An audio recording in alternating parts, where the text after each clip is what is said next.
What's up fam? Thanks for all the love you've been showing Dragon Ball Hakai. Your support has been wild, and it means the world. Today, we're going way back to the story of Yamoshi, the first Super Saiyan God. As always, the episodes are released in one full compilation. When a new part drops, I update the same video. If you've already seen the start, no worries. I marked where the new chapter begins. Drop a like, hit subscribe, turn on the bell, and if you want to support even more, hit join. Let's dive into this untold story. The origin of divine power begins now.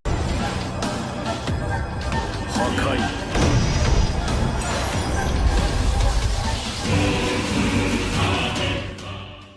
Dragon Ball Hakai Special, The Story of Yamoshi. Chapter 1, The First Vegeta. Our story begins with a great battle taking place. From the looks of the warriors fighting, it's clear that they're all Saiyans. We see Saiyan men, Saiyan women, Saiyans dressed in mysterious outfits, and even some Saiyans who appear to be larger and stronger than the average. It is said that over 1,000 years ago, the Saiyan race of Universe 7 lived on their home planet, known as planet Sadala. At that time, there wasn't a single empire ruling the planet. Instead, 4 great Saiyan kingdoms each controlled a portion of it. In the panels depicting the battle, we can get a rough idea of who these groups are. We see Saiyans who are much bigger than average, practically giants. We also see female warriors. Some Saiyans look more like the typical kind, and others wear outfits that cover more of their bodies. It seems like an all-out battle is raging between them, with each group fighting for itself. Returning to the narration, we learn that the Eastern Kingdom was made up of the Giant Clan, a lineage of enormous Saiyans known for their immense strength and durability, though their numbers were small.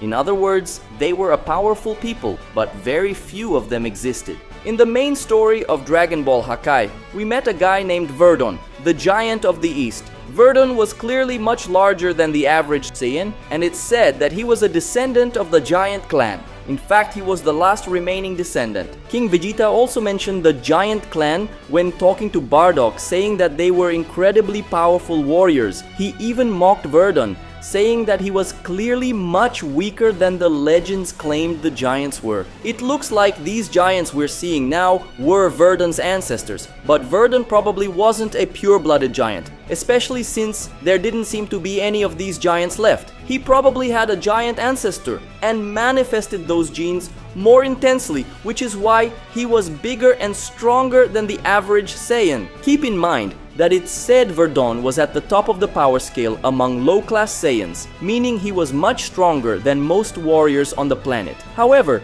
King Vegeta mentioned that most giants were comparable to mid-class warriors, and it wasn't uncommon for some to reach the high-class level. That's why he considered Verdon so weak. So there's already a connection between this special story and the main one. But let's keep going. The Western Kingdom was composed entirely of female Saiyans who were highly skilled and deadly warriors. The Southern Kingdom was led by an infamous clan that, unlike the rest of the Saiyan race, used sorcery. Meanwhile, the Northern Kingdom was made up of warriors who weren't too different from the norm but possessed great honor and determination. And just a quick side note, it's also mentioned in Dragon Ball Hakai that in the past, there were Saiyans who used sorcery. This comment definitely refers to the clan that led the Southern Kingdom. Additionally, it's stated here that they are infamous, meaning their practices weren't well regarded. Even King Vegeta himself, when talking to Goku in the main story, mentions that he despises that kind of thing.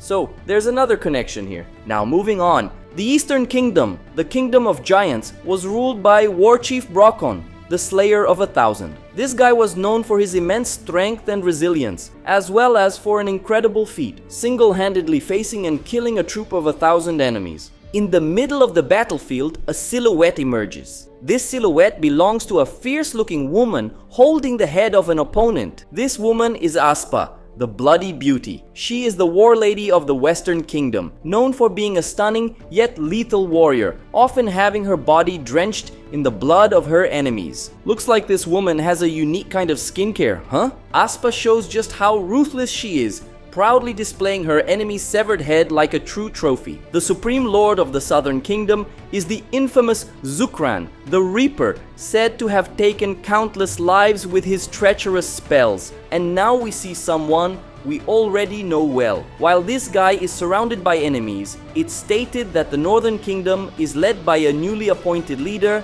named Yamoshi, a prodigious warrior who, since taking the title of Protector of the North, has been leading his kingdom to victory in the war. That's because he possesses immense power and is also a great leader. Seeing himself surrounded, Yamoshi begins to scream, concentrating his power. As his ki explodes, the warriors encircling him are wiped out of existence and a massive ki explosion erupts. Right after that, a distinctive aura is seen surrounding Yamoshi, and now he also appears quite different.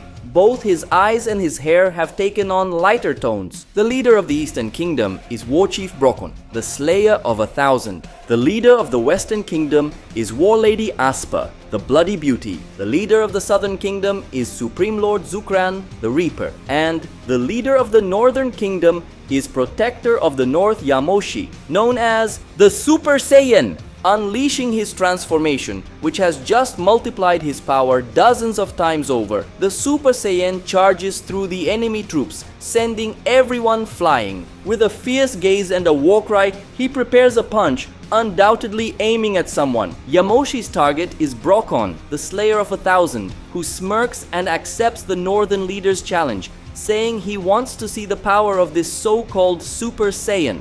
The two clash fists, generating a massive explosion of impact and energy across the battlefield. And the one who loses this struggle is the War Chief of the Giants, who is sent flying, now missing half of his arm, which was simply obliterated upon impact with Yamoshi's fist. Brokon is immediately knocked out from the blow and is quickly attended to by his comrades, who are clearly both worried and frustrated, seeing their leader fallen and missing a part of his arm. As soon as Brokon falls, Aspa rushes in to face Yamoshi. The War Lady of the Western Kingdom launches a flurry of attacks. She puts everything she has into her assault on the Super Saiyan, striking with all the strength, speed, skill, and precision she can muster. Even so, for Yamoshi, dodging Aspa's attacks seems like the easiest thing in the world. She realizes this and curses the situation. Yamoshi counters with a backhand slap, striking the Western leader in the face with the back of his hand. With just that simple blow, she's sent flying, already incapable of continuing the fight.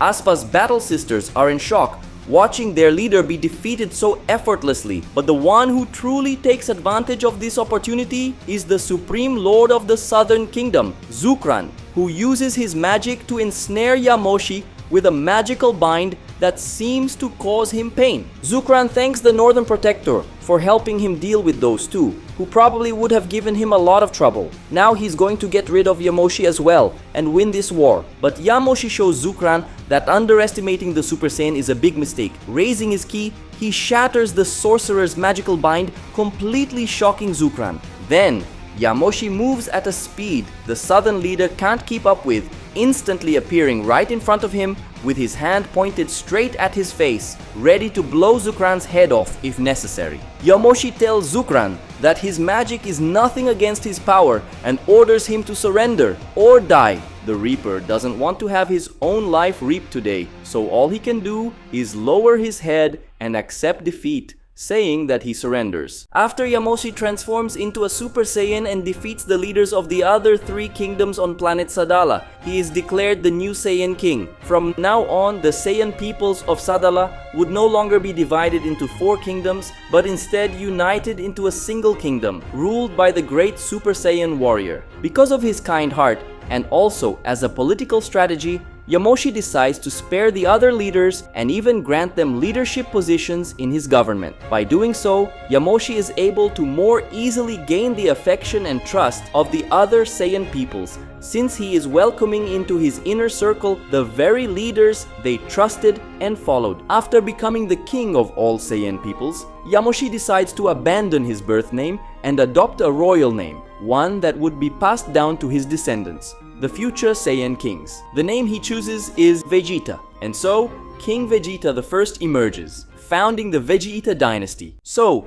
basically guys, Yamoshi gives up his birth name to take on a king's name. Many kings and emperors throughout history have abandoned their birth names upon ascending the throne, preferring to adopt names that represented their dynasty or lineage. In the Roman Empire, for example, emperors took on names like Caesar or Augustus, which were directly linked to figures like Julius Caesar and Augustus, the great icons of the empire. The name Caesar, in particular, was used so often that it became synonymous with emperor and spread to other empires, influencing the titles that different peoples gave to their rulers. For example, in Russia, until some time ago, the leader was called Tsar, which comes from Caesar. Likewise, the German Empire once called its leader Kaiser, which also derives from Caesar. But anyway, this practice of changing one's name upon becoming king wasn't exclusive to the Romans. In Egypt, many pharaohs changed their names when ascending the throne.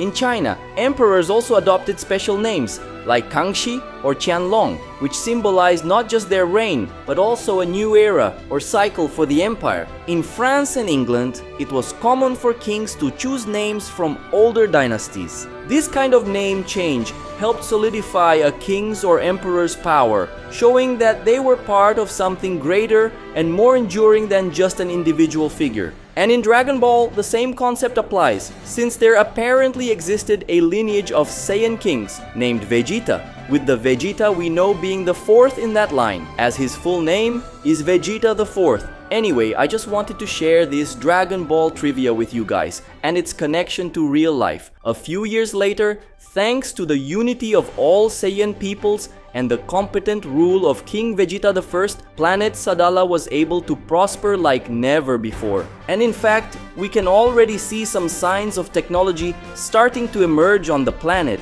which previously seemed quite primitive. But of course, not everything is smooth sailing, and we see this during a meeting where King Vegeta doesn't seem too happy to be there. Sitting on his throne, deeply focused on what's being said. Who's speaking is Aspa, the Bloody Beauty, the former war lady of the Western Kingdom, who is now the commander of the Royal Army's intelligence division. She's reporting to the king about monsters that have apparently been terrorizing Sadala for some time. She says these monsters keep attacking various points on the planet. Dozens of cities and villages have already been attacked, and thousands of soldiers and civilians have been killed. The monsters Aspa is talking about are clearly Cybermen. It seems that at this time, the Saiyan people were still unfamiliar with these creatures and are experiencing them for the first time. Brokon, the Slayer of 1,000, the former war chief of the Eastern Kingdom, who is now the commander of the Royal Army, takes advantage of Aspa's report to add that these creatures are strong enough to challenge their soldiers, even surpassing many of them. Despite the difficulties, the army manages to eliminate these groups, but the real problem is that they keep appearing in a way no one can explain. It's as if these creatures are sprouting out of nowhere to attack. And since the army can't predict their random assaults, they can't react before suffering significant losses. The king becomes curious at the use of the word sprouting. Maybe he's getting an idea, or perhaps he's just reflecting on the challenge of dealing with enemies that simply sprout out of nowhere. Now, the one speaking is Zukran, the Reaper, the former Supreme Lord of the Southern Kingdom, who is now the commander of the Royal Army's Engineering Division. Zukran says that the Engineering Division's expenses are extremely high, and his division will need more funding to continue rebuilding the zones destroyed by the monster attacks. The king sighs and simply agrees. Sometime later, after the meeting, Commander Zukran is walking through the palace. He heads to his bedroom,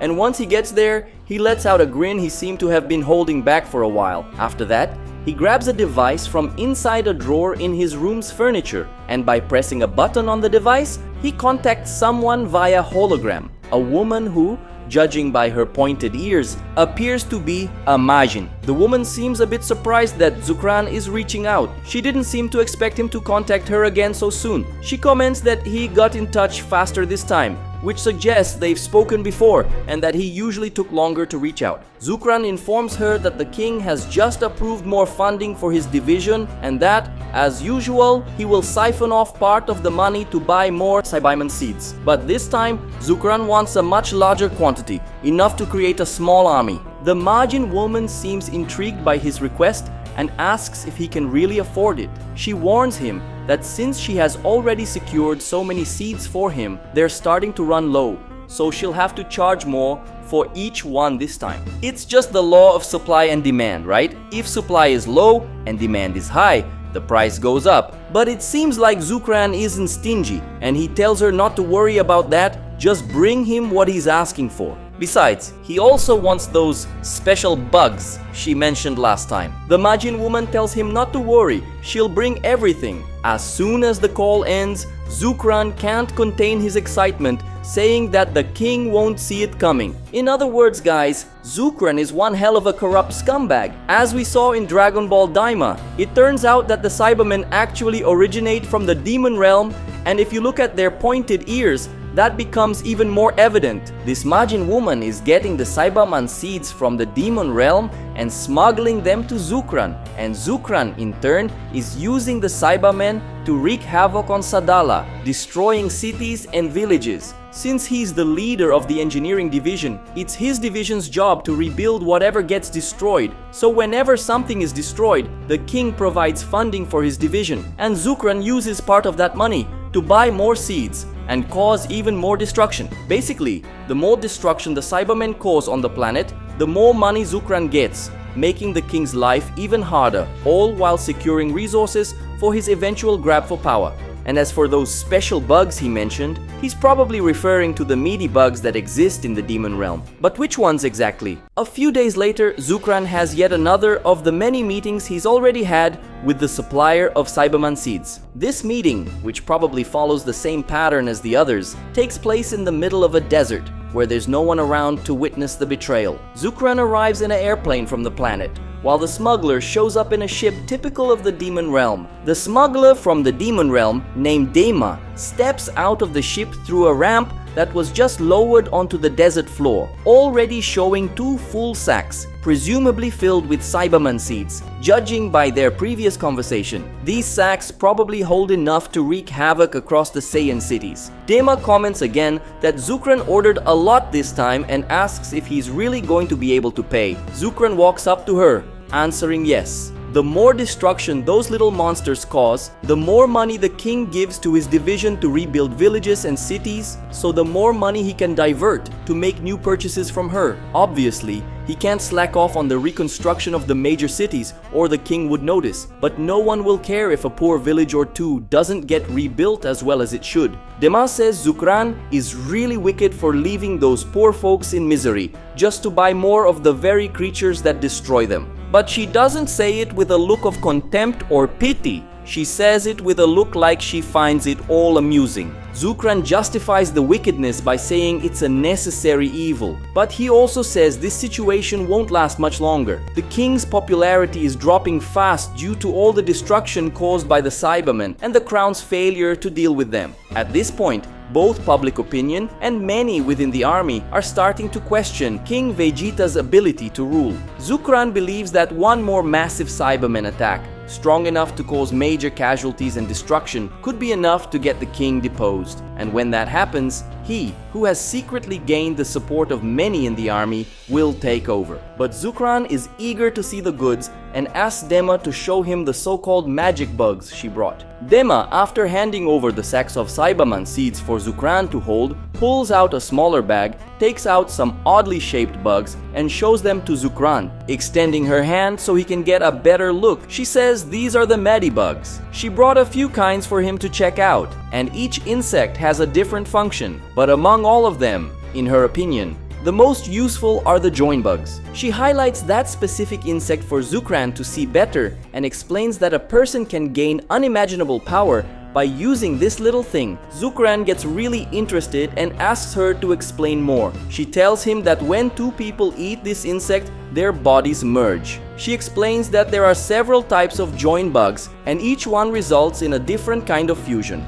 But regarding the species she's showing, it causes a type of fusion where the powers of those who eat it are added and multiplied many times over. However, unlike many fusions, a new being with a new consciousness isn't created. Instead, the consciousness of the stronger person from before the fusion is the one that remains. So basically, folks, from what Dema is explaining here, this fusion is different from the Metamoran and Potara fusions, where a new person is born from the fusion. Here, the fusion seems much more like the assimilation done by Namekians, where the bodies merge, the power multiplies, but the consciousness of a single person can remain. Piccolo, for example, fused with both the old Kami and the Namekian warrior Nail. But in all those cases, the consciousness that remained was Piccolo's. He basically stayed the same person, though he did gain some extra knowledge. In the case of Namekian fusion, the appearance of the person who remains also doesn't change, but we'll have to wait and see if that's going to be the case with these insects too. Back to the chapter. When Zukran hears Dema explain how the fusion makes people more powerful, he gets super excited, saying it's perfect. But it seems there are some details that the people who are going to fuse need to pay attention to, and Dema is just about to explain that to him. However, at that very moment, the ground beneath the two of them starts to crack, and then people begin emerging from the ground as if they were sprouting up. In a split second, Zukran and Dema are already surrounded, and Dema realizes they've fallen into a trap. Soon after, Aspa also emerges from the ground, which leaves Zukran quite surprised when he sees her, asking how this happened. Aspa mocks Zukran, saying with a smirk that he underestimated the intelligence division led by her. Right after that, several other Saiyan soldiers start appearing, making it even clearer that this was a major setup. And to top off the huge mess Zukran's gotten himself into, the king himself arrives, accompanied by more soldiers and the commander of the royal army, Brokon. When the king lands near him, Zukran shouts Yamoshi's name. The way he says Yamoshi's name suggests a mix of both fear and anger, but Yamoshi corrects his traitorous subject, saying that to him, it's not Yamoshi, it's King Vegeta. While Dema is freaking out, realizing they're completely screwed, Zukran asks how the king and the others found out everything. The king asks if Zukran really thought he wouldn't notice the money from the army's engineering division being siphoned off. He explains that he noticed the construction in the villages farthest from the cities wasn't up to par, so he ordered an investigation. In the end, they were finally able to track down who was responsible for the whole mess. Probably at first, Yamoshi didn't even connect the embezzlement from the engineering division with the Cybermen problem, but he noticed the corruption,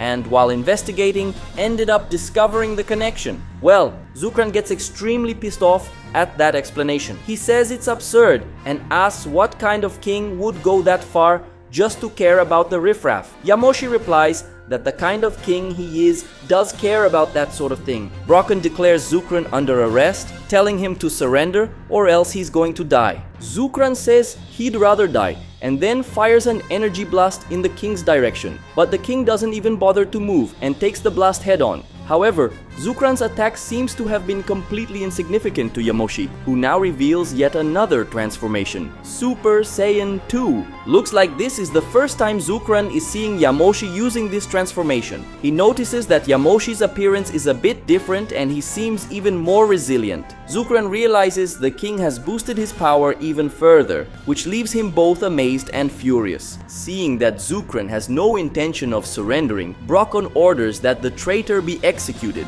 Dema, realizing things are about to get seriously ugly, hurries to create an energy shield around herself and Zukran, and she was right to do so, because immediately afterward, energy blasts come at them from all directions. Dema is clearly worried about the situation, saying this is really bad. Zukran, who doesn't seem to know what to do on his own, asks what kind of powers she knows how to use, remembering that she once told him she could fight and also use more magic than the average demon. Let's remember that Panzi said in Dragon Ball Daima that every Majin knows at least one kind of magic. But we know that more evolved Majins can use a variety of different powers like Neva, Dabura, Babidi, and Goma, for example. Seems like this woman named Dema is one of those Majins with above average powers. Dema confirms what Zukran just said, but none of the magic she knows is especially useful against that many people. She even mentions a spell that can corrupt people and turn them into her servants, as long as those people have evil in their hearts and their willpower isn't too strong. But she can't use it on so many people at once.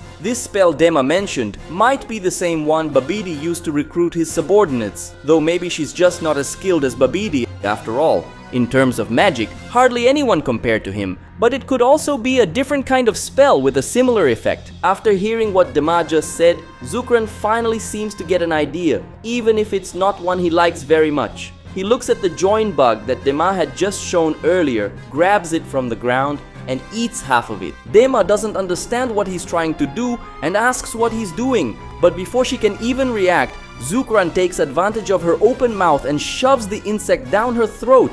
Dema ends up swallowing the insect even though she didn't want to, and almost desperately asks what he just did. Seeing that the protective dome created by Dema repelled all the attacks fired by the soldiers, Yamoshi decides to finish the job himself. He tells the others to leave it to him and says he's going to eliminate the two of them personally. Yamoshi fires an energy wave that actually destroys the shield, which makes him believe it's finally over. But right then, something strange starts happening, which catches the king's attention. At that moment, a new being appears, a demon Saiyan. This demon sarcastically asks for forgiveness from King Vegeta, stating that they're not done yet. The title of chapter 2 is The Saiyan Demon, and the chapter starts with some Saiyan soldiers from Yamoshi's army, or King Vegeta I, watching a huge swirl of energy rise. It's a dark and extremely dense energy that really scares the Saiyan warriors while stirring up chaos in the region. The soldiers don't understand what's going on, but they know that whatever it is,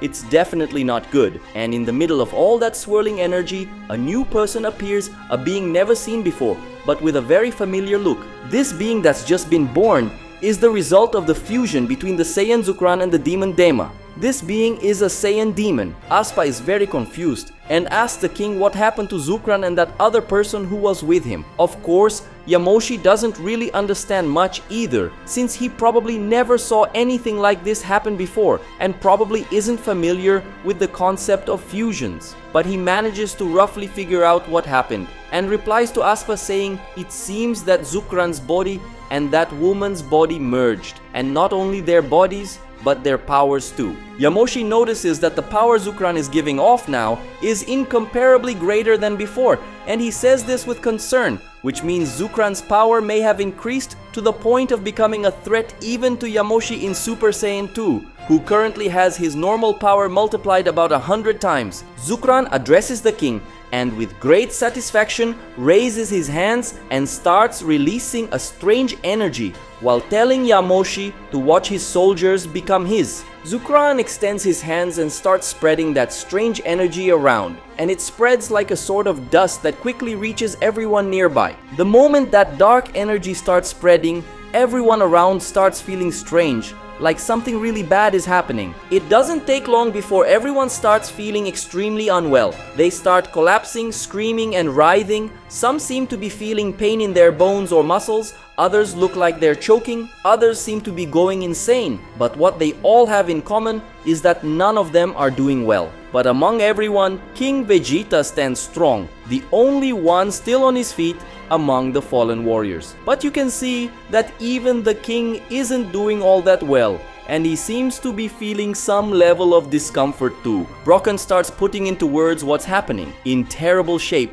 with his veins almost popping out of his body, he begins asking what this is and says that right now he's feeling a huge rage and bloodlust, something he can barely even describe. Suddenly something begins to appear on Brocken's body, specifically on his forehead. It's a kind of letter, very similar to the letter M, and at the same time this happens, Brocken starts to look more savage and the edges of his eyes start turning black. Aspa, also with veins nearly bursting from her body, is just as confused as Brocken. She says she doesn't know what's going on, but she feels a terrible evil trying to take over her mind, as if this sudden evil is trying to completely dominate her. By this point, the letter M has also appeared on Aspa's forehead, and she's in such bad shape that her eyes are extremely bloodshot and blood is dripping from her mouth. Yamoshi, though clearly affected much less intensely, also says he's feeling it. He obviously concludes that this is all Zukran's doing,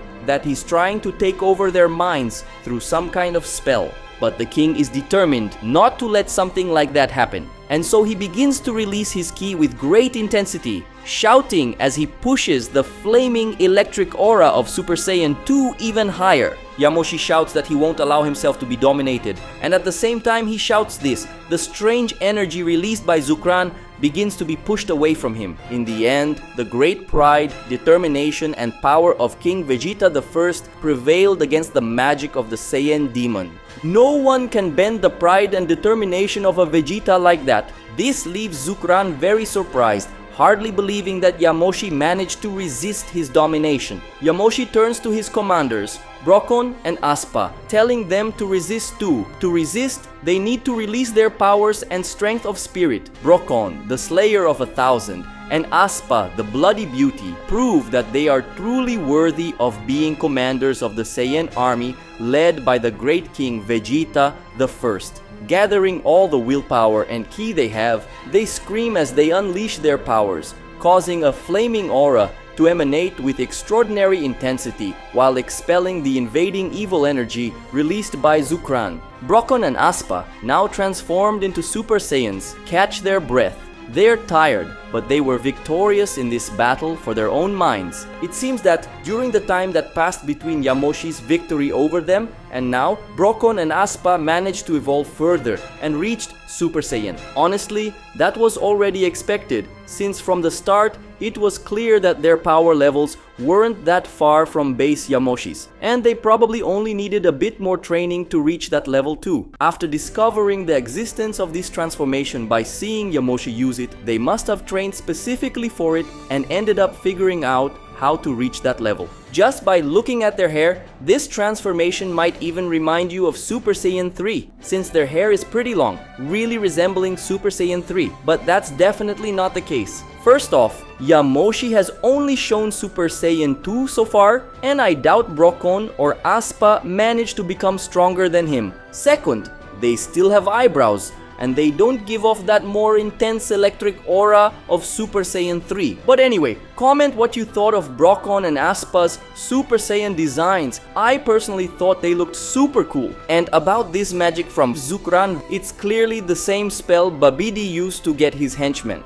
As mentioned before, Dema, the Majin who fused with Zukran, knew a lot of spells, and she even mentioned a spell that can control people's minds. It seems like she really was talking about the same spell Babidi used. The problem is, Dema didn't have enough power or skill to use that spell on many people at once. But now that she's fused with Zukran, the fusion's increased power and abilities allowed her to use that magic on a larger number of people. Plus, Zukran, besides being a Saiyan warrior, was already a skilled sorcerer too, and that definitely helped. So, what now? Will Super Saiyan 2 Yamoshi together with his commanders in Super Saiyan be able to defeat this fusion? And what's going to happen to the other soldiers Zukran is trying to dominate?